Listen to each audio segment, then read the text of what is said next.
শুধু একটাই চাই, ওসমান হাদির অসমাপ্ত বিপ্লবকে আপনারা সমাপ্ত করবেন। আপনারা যদি রাজি থেকে নামার সাথে ওয়াদা করেন, ইনসাফের বাংলাদেশ গঠন না হওয়া পর্যন্ত আপনারা শান্ত হবেন না। আমাদের পরিবারের পক্ষ থেকে তাকে বারবার বলা হতো, পরিবারের কথা চিন্তা করতে হবে, নিজের নিরাপত্তার কথা চিন্তা করতে হবে। তার একটাই জবাব ছিল, আমাকে আমার আল্লাহ রক্ষা করবে। আমি যদি চলে যাই, এদেশের 18 কোটি জনতা আমার পরিবারকে দেখে রাখবে। এর চেয়ে বড় নিরাপত্তা আর কেউ দিতে পারবে না। যদি আমি আমার রবের ডাকে সাড়া দিয়ে চলে যাই, আপনি শহীদের ভাই হবেন।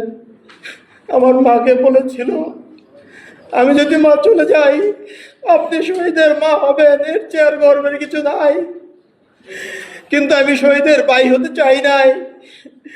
আমি চেয়েছিলাম রাজপথে বিপ্লবী ওসমানের পাশে থেকে এই বাংলাদেশকে আধিপত্যবাদ মুক্ত করতে।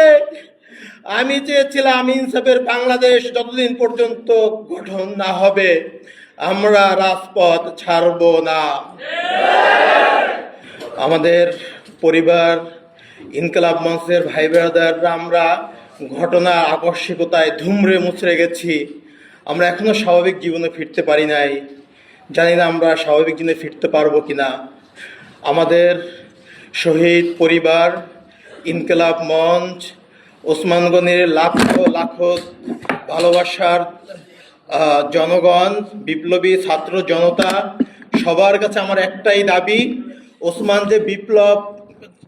যে বিপ্লবী আন্দোলন করেছিলেন, সে যে আন্দোলনের জন্য শহীদ হয়েছেন, পরবর্তীতে তার অসমাপ্ত বিপ্লবকে আপনারাই সমাপ্ত করবেন ইনশাআল্লাহ।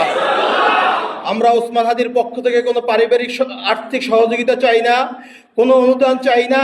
শুধু একটাই চাই, ওসমান হাদির অসমাপ্ত বিপ্লবকে আপনারা সমাপ্ত করবেন। আপনারা যদি রাজি থেকে নামার সাথে ওয়াদা করেন, ইনসাফের বাংলাদেশ গঠন না হওয়া পর্যন্ত আপনারা শান্ত হবেন না। ওসমান হাদি শাহবাগে দাঁড়িয়ে বলতেন, এই শাহবাগ হাজার বছরের মুসলমানদের কাছ থেকে এই বঙ্গভূমির স্বাধীনতা কেড়ে নিয়েছে।